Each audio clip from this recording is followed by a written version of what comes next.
Good morning, students. This is the third part of English Reader, Chapter 1, Tom Whitewashes. So, in last video, we have learned that Tom begins the task of whitewashing. After doing some times, he sat down on a tree box and suddenly he saw Jim. Jim is coming out of the house and Tom was very happy while coming out from the house. Tom envied Jim because Jim was going to fetch water from the town pump, while Tom had the task of whitewashing the fence. He knew that Jim would enjoy himself at the pump with the other boys and girls who played the quarrel among themselves as they waited for their turns. Tom thought that Jim can get some time from Jim. Means Jim will allow him to get some free time to play, to swimming and all. And Jim wanted to help Tom as Tom tempted him with the offer of a white marble and later offered to show him his sore toe. But after that, Jim refused to do Tom's work because he had already been warned about this by Aunt Polly and he was afraid of getting a beating. When Aunt Polly came out to check on Tom, Jim was flying away and Tom started whitewashing the fence with double speed. Okay. And after that, one of the friend of Tom, and his name was Ben Rogers. Ben Rogers was a very naughty boy, the very boy. And he was munching an apple and pretending to be a steamboat in the river and was going swimming. Ben told Tom that he was going swimming and asked if Tom did not wish he could do the same. Tom told Ben that whitewashing a fence was not a work and a boy did not get a chance to whitewash a fence every day. He made the act of whitewashing the fence sound very artistic and nice, something which everyone could not do. And after listening, Ben stopped nibbling apple. To the page number 9. He was Tom, who was doing a fine job of sweeping his brush gently back and forth and stepping back to note the effect.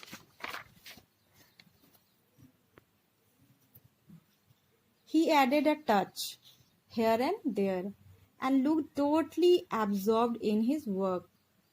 Presently, when asked, "Say, Tom, let me whitewash a little," Tom pretended to consider his request and agreed to it, but then said, No, you see, Aunt Polly is very particular about this fence.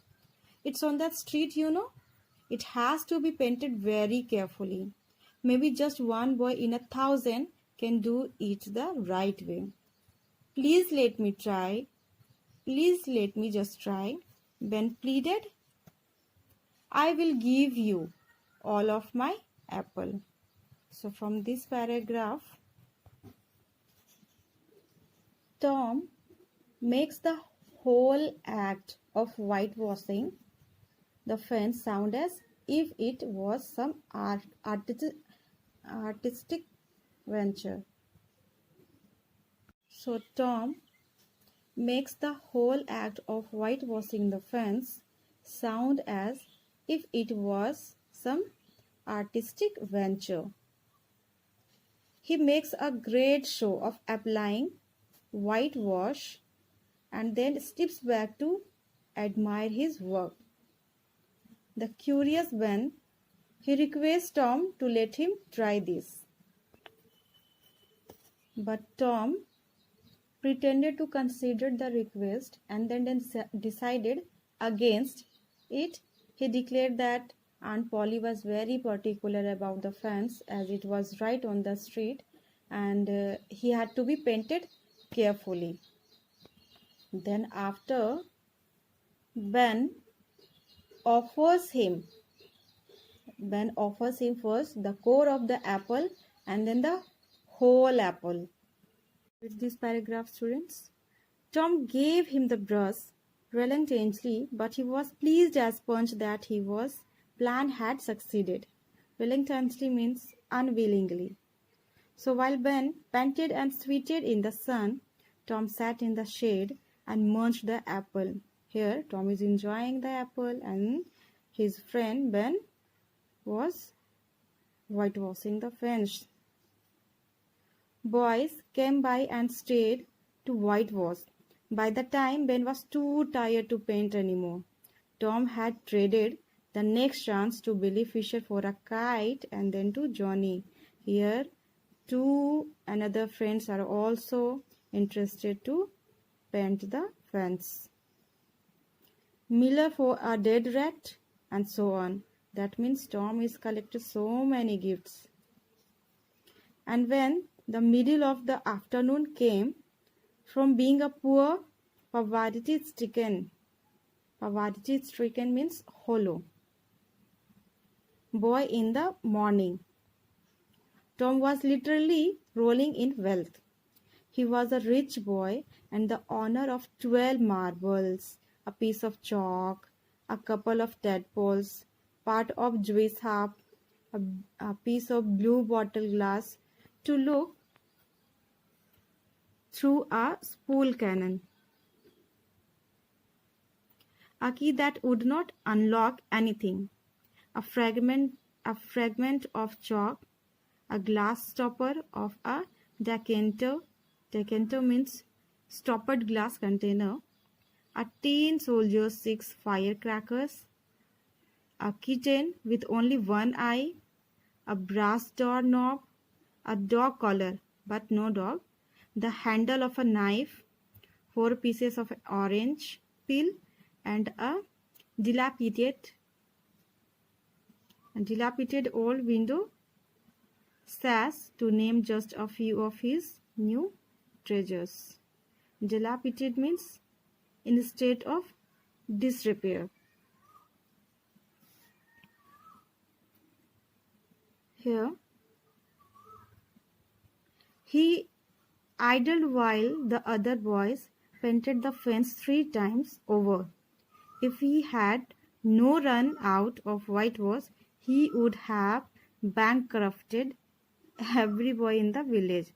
Tom said to himself that it was not such a hollow world after all.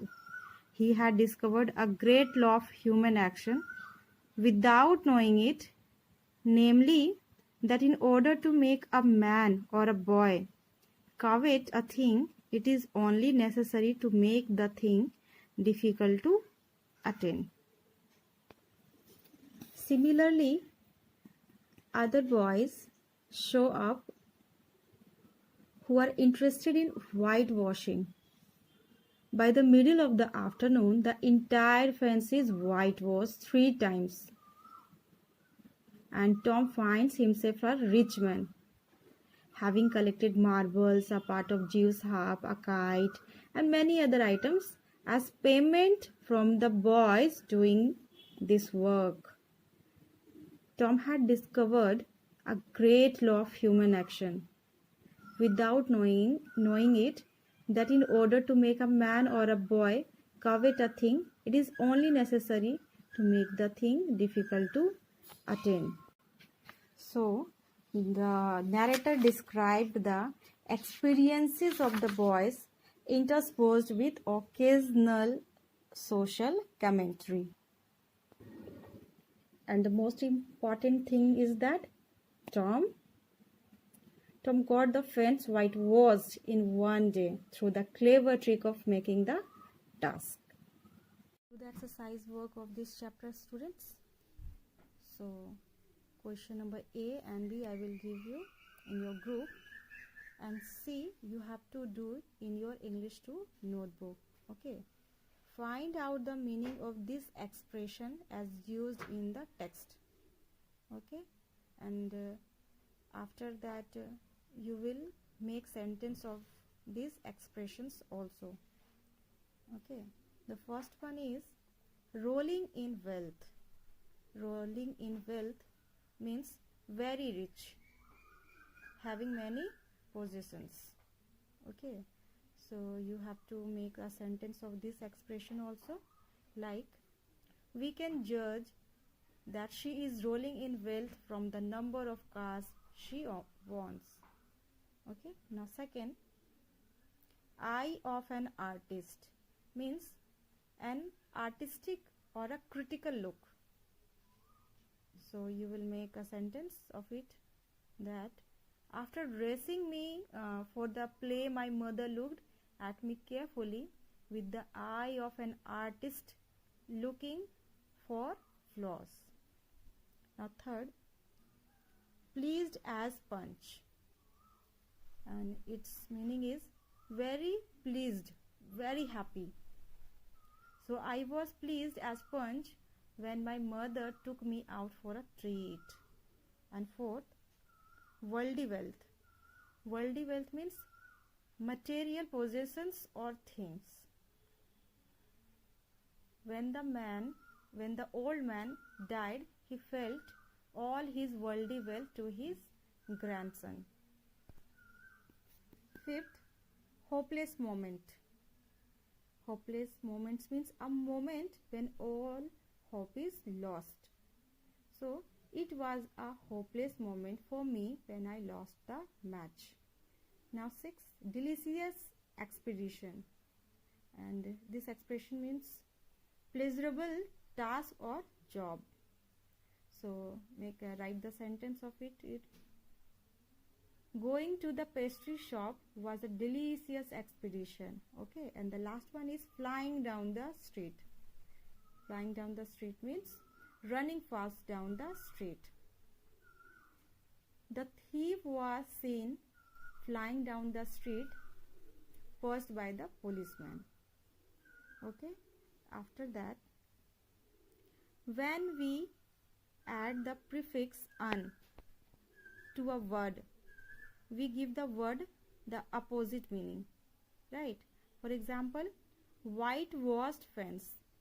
When we put prefix from this word like whitewashed fence, it is the opposite meaning of this word. So write 6 more words with "un." So this one also you have to write in your English 2 notebook. The first one is unlawful, second unhelpful, third unworthy, fourth unhappy, fifth unhealthy, sixth unwell, and so on. Now the next, E, read the story carefully and from the story name 6. So you know very well that proper nouns, there are 6-7 characters in this story. So you can write Tom, Jim, Aunt Polly, Ben, Johnny, Belly Fisher, and Sid also. Okay, according to your perception you will write here. And the common nouns are bottle, kitten, school, street, boy, girls. Now question number F. Many adjectives can be changed into adverbs by adding ly. If the adjective ends in y, we changed the y to I before adding ly. For example, dainty. Okay, and here we remove y and we put ly. That means daintily. This is the form of adverb and this is the adjective. So now convert these adjectives into adverbs. First, easy. You can convert this word into adverb. Easily, happy, happily, lucky, luckily, angry, angrily, greedy, greedily, merry, merrily, steady, steadily, and sleeping, sleepily. So question number C and D you have to do in your English 2 notebook. and rest of the parts you will write on your book also. Okay, till then, have a nice day.